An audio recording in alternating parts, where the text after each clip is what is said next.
students, welcome you all in your subject science. Let's continue our workbook solution. So open your workbook, page number 82. Question number 5. What adaptation of the lion help him as a predator? Okay, as a predator, lion क्या adaptation उनके पास होती है और जो क्या special features है जो उनको हेल्प करते हैं शिकार पकड़ने में. Okay, the following adaptation of lion help him as a predator. Like lion lives in a forest और a grassland and a strong animal that can hunt and kill animals like deer. बराबर, वो strong भी है और dear जैसे animal को भी वो मार सकते हैं. Second thing, he light brown colour help it to hide in dry grassland when it hunts for prey. बराबर, उनका जो कलर है, बॉडी का कलर, बराबर, तो जो ब्राउन कलर है वो कभी कभी उनको ड्राई ग्रास में छुपने के लिए हेल्प करता है ताकि वो प्रे को नज़दीक से पकड़ सकते हैं. Okay, the eyes in front of the face, okay, allow it to have a correct area about the location of the prey. बराबर, तो जो उनकी आइज़ होती है वो आगे होती है तो उनको आगे आइडिया देती है कि कैसे किस लोकेशन में उनको शिकार में किस लोकेशन से वो अपने शिकार को पकड़ सकते हैं. मतलब रन करते करते भी वो अपने शिकार के ऊपर कॉन्सेंट्रेट कर सकते हैं. ओके, चलो next. What are the adaptation found in deer living in grasslands? देखो, ये तो शिकारी की बात हुई. अब जो खुद शिकार बन रहे हैं, बराबर, वो भी अपने आप कुछ रेडी रहते होंगे ना, लाइक डियर. तो जैसे कि बोला जाता है कि जो लायन है उसका काम है कि सुबह उठ के अपने शिकार को फाइंड करना और डियर को ये सोचना है सुबह उठ के कि कैसे अपने आप को बचाया जाए. आज उनको मतलब कि लायन के हाथ में पकड़ाना नहीं है, मतलब खुद की अपनी लाइफ को किसी भी तरह से सेव करना है, ये उनका एम होता है. तो क्या क्या उनके स्पेशल फीचर्स हैं, ओके, कैसे अपने आप को वो सर्वाइव करते हैं.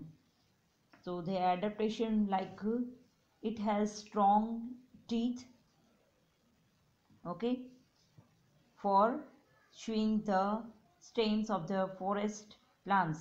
बराबर, एक तो उनके टीथ होते हैं वो स्ट्रॉन्ग होते हैं ताकि वो फॉरेस्ट प्लांट्स को इजीली खा सकते हैं.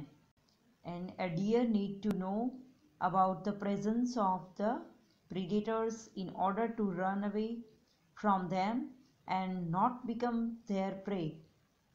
ओके, एक तो वो हमेशा अलर्ट रहते हैं एंड वो वहाँ से भाग सके, जैसे उनको प्रेडेटर दिखे तो वो वहाँ से भाग सके और उसका शिकार न कर सके.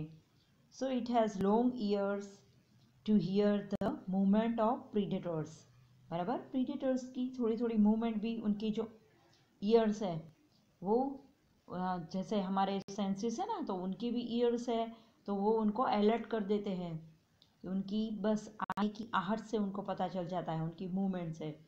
Its eyes are on the side it its, okay, head, which allow it to look at the direction for predators. बराबर, तो उनकी जो आइज होती है वो साइड में होती है, वो उनको हेल्प करती है कि किस तरह से प्रीडेटर्स के हाथों से उनको किस लोकेशन से वो वहाँ से डायरेक्शन में जाके वो बच सकते हैं. Okay, the speed of deer helps to it run away from the predators. और उनकी जो स्पीड होती है वही तो उनकी मेन हेल्प करती है, बराबर, रन करके.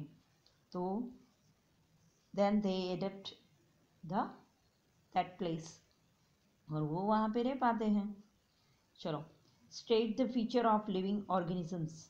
बराबर, तो लिविंग ऑर्गेनिजम्स के फीचर्स ये तो हमें पता ही है. First, Living organisms, they need food. Okay, they grow, they respire, they respond to the stimuli, they move, they excrete, and they reproduce. They are the features of the all living organisms. Okay, is the floating clouds in the sky, okay, a biotic or an abiotic component? Why? जो clouds sky में move करते हैं, क्या वो biotic हैं कि एनबायोटिक? Abiotic है कि बायोटिक? तो दे आर क्या है? दे आर अबायोटिक, बिकॉज देखो first they can move with the help of wind. Okay, they can move only with the help of wind, and it cannot move its own. अपने आप तो move नहीं होते हैं, जब विंड होती है तो वो मूव होते हैं. Okay, so that is the ये फीचर्स नहीं है. And second thing, they does not grow, respire और ईट. वो ईट नहीं करते हैं, ग्रो नहीं करते हैं, बराबर. सो and they cannot reproduce, that's why they are क्या है वो abiotic components. okay, चलो next page.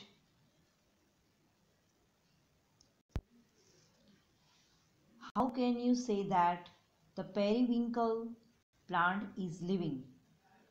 periwinkle plant है वो living thing है, आप कैसे बोल सकते हैं?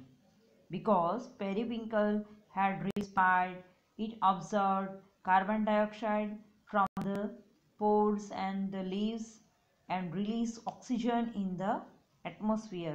बराबर, मतलब वो प्लांट्स जो प्रोसेस करते हैं, मतलब कि वो रिस्पायर करते हैं, उससे पानी की ज़रूरत होती है, बराबर. And it observe minerals and water from the soil to make food, बराबर. वो फूड भी बनाते हैं, मतलब फोटोसिंथेसिस प्रोसेस भी करते हैं. And they grow, okay, sapling the big plants, grow के छोटे प्लांट से वो बड़े प्लांट बनते हैं. And also reproduce, also germinate periwinkle seeds. That's why the periwinkle plant is a living organisms, बराबर, living thing. Is the train living or non-living? Train क्या है, लिविंग की non living? Very good, non living. Train is a non living. Give reason is support for your answer. कैसे? तो आपको characteristic पता है living things के, तो आप बोल सकते हैं ना. Because train goes from one place to another place, but only for if only just go for consuming fuel and cannot grow from one place to another place by its own. अपने आप नहीं जाते हैं, उसमें fuel होता है, driver होता है, तभी मूव होते हैं. Okay, and it does not grow with time like living organisms. वो अपने आप ऐसे टाइम के हिसाब से बढ़ते नहीं रहते कि आज जैसे ट्रेन, आज उसमें 3-4 जो कंपार्टमेंट है, फिर 2-3 महीने के बाद उसमें 5-6 अपने आप लग जाएंगे, ऐसा होता है? नो, तो वो ग्रो नहीं होता है. It does not respire, okay, and it does not require food also, it does not reproduce. That's why it's a non living thing. Very easy. चलो नेक्स्ट क्वेश्चन. चलो, explain the giving scientific reason. बराबर. Camel grows in, camel is known as the sheep of desert. okay, camel is known as the sheep of desert. yes, sheep ज़्यादा कहाँ होती हैं, उससे sheep of desert क्यों बोला गया है? पहले तो sheep देखो सी में होती है, बराबर, तो सी में sheep ही ज़्यादा होती है, तो desert में camel क्यों? बिकॉज sheep क्या करती है कि आपको one place to another place आपको ऐसे ले जाते हैं, तो डेजर्ट भी यही काम करता है, इसलिए उसे शिप ऑफ डेजर्ट बोला गया है.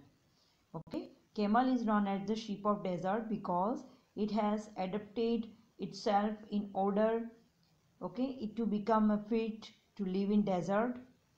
एक तो वो डेजर्ट में अपने आप को फिट रख सकते हैं. Camels have long legs which help them to keep their bodies away from the heat of the sand, and hooves are soft so they can walk easily. बराबर, उनके जो लेग्स है उसमें हुप्स है और उनके हुप्स है वो थोड़े मतलब सॉफ्ट होते हैं ताकि वो सैंड में चल सके, और उनके लॉन्ग लेग्स है ताकि उनकी बॉडी थोड़ी ऊपर है तो उनको हीट ज़्यादा नहीं लगती है सैंड की. Okay, and they excrete small amount of urine. तो पानी जो यूरिन बहुत कम निकालते हैं तो उनकी बॉडी से जो पानी होता है वो ज़्यादा वेस्ट नहीं होता है, वो वाटर को सेव कर पाते हैं. They can store water for a long time. Okay, that means they can live without water for many days. That's why that is called the sheep of desert. चलो, cactus grow in desert. Okay, चलो, cactus desert में क्यों grow होते हैं? तो उनके features भी ऐसे हैं कि cactus have okay roots that go very deep into the soil for absorbing water. बराबर, उनके रूट्स होते हैं वो ज़्यादा अंदर जाते हैं, पानी तक पहुँचते हैं. And it leaves are very small. पहले उनके लीव्स कैसे होते हैं? स्मॉल होते हैं. एंड लेस और they are transformed into spines. और उनके जो लीव्स है वो उसके ऊपर थोड़े मतलब एक तो छोटे होते हैं और उनके ऊपर स्पाइंस होते हैं. That's why it helps the reducing loss of water from the leaves through transpiration. Transpiration से वो मतलब कि पानी का जो ट्रांसपीरेशन से पानी जो उड़ जाता है वो थोड़ा कम होता है क्योंकि स्पाइंस होते हैं. बराबर, तो इवापोरेशन की प्रोसेस वहाँ पे ज़्यादा नहीं होती है, मतलब कि एक्स्ट्रा वाटर ऐसे ज़्यादा नहीं है. And photosynthesis in this plants is usually carried out by the stems.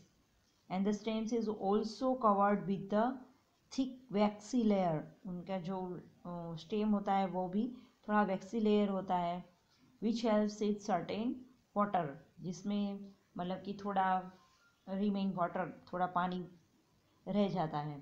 Okay, that's why it is, इसलिए वो easily वहाँ पे ग्रो कर पाते हैं. डेजर्ट में क्या होता है कि पानी बहुत कम होता है तो ऐसे ही प्लांट वहाँ पे रह पाते हैं.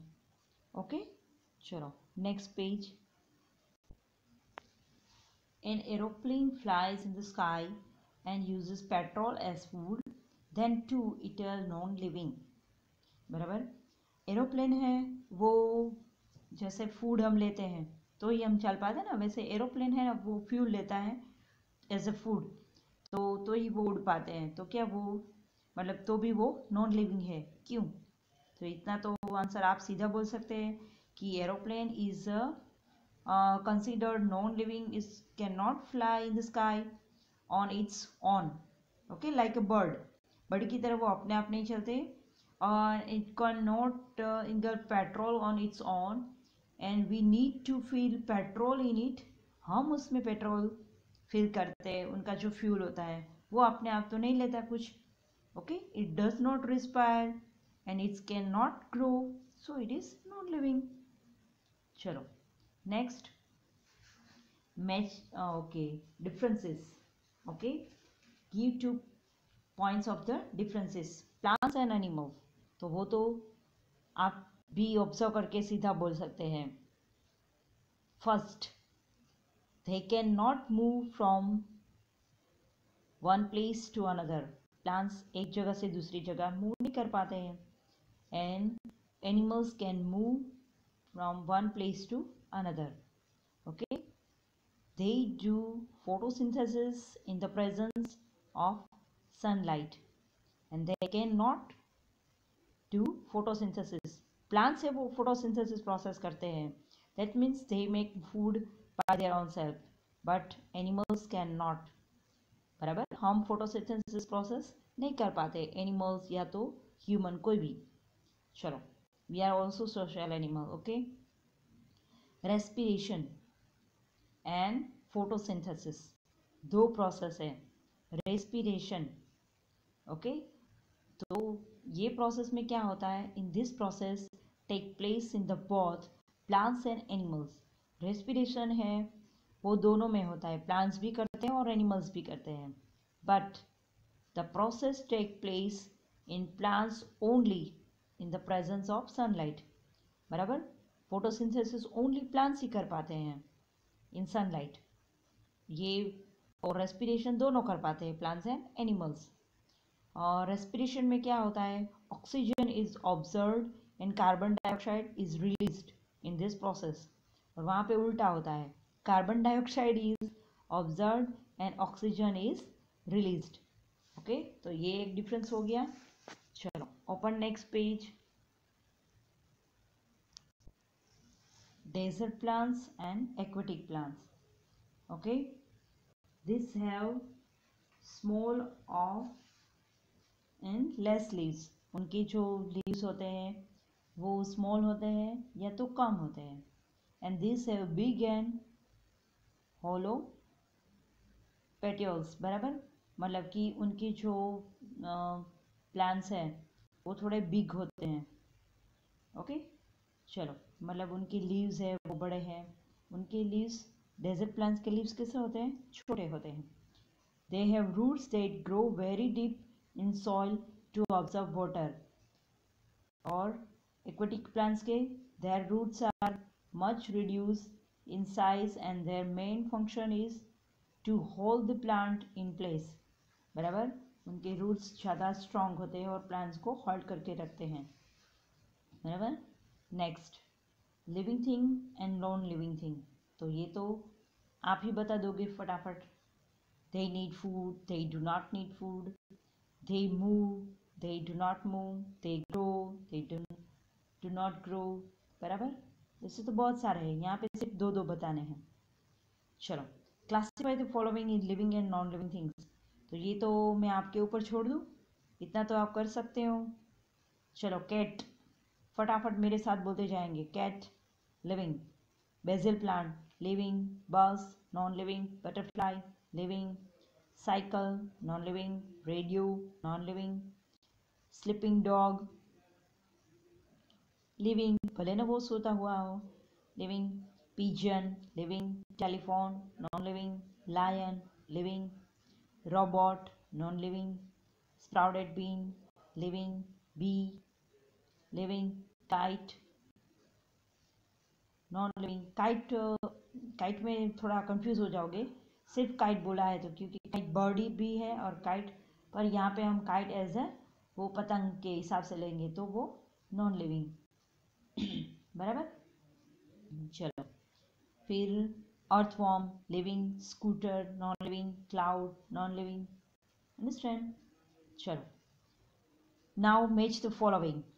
Yes, here some places desert, mountain region, okay, coastal region, grassland। तो यहाँ पे एरिया है और सामने क्या है, उसके अकॉर्डिंग एनिमल्स हैं कि कौन से एनिमल्स कहाँ पे पाए जाते हैं। अंडरस्टैंड? तो पहले है डेजर्ट। डेजर्ट में कौन से एनिमल्स पाए जाते हैं, तो डेजर्ट में कैमल एंड स्नैक, राइट? तो डी के साथ मैच होगा ना, camel and snake. Mountain region में, बराबर, हमें आंसर यहाँ बीच में लिखना है। माउंटेन रीजन में कौन से होते हैं, तो yak and goat. Am I right? Next, तो सी के साथ आएगा कोस्टल रीजन। कोस्टल रीजन जहाँ पे पानी होता है वहाँ पे, बराबर, तो वहाँ पे शेल, कॉन्च शेल, शंख, वो सब। बराबर, ग्रासलैंड जहाँ पे बहुत घास वगैरह होती है, ग्रास वगैरह होती है, तो वहाँ पे लायन एंड डियर। अंडरस्टैंड? तो हो गया स्टूडेंट्स, समझ में आ गया मैच द फॉलोइंग। तो आज के लिए यहाँ तक रखते हैं। Okay, thank you.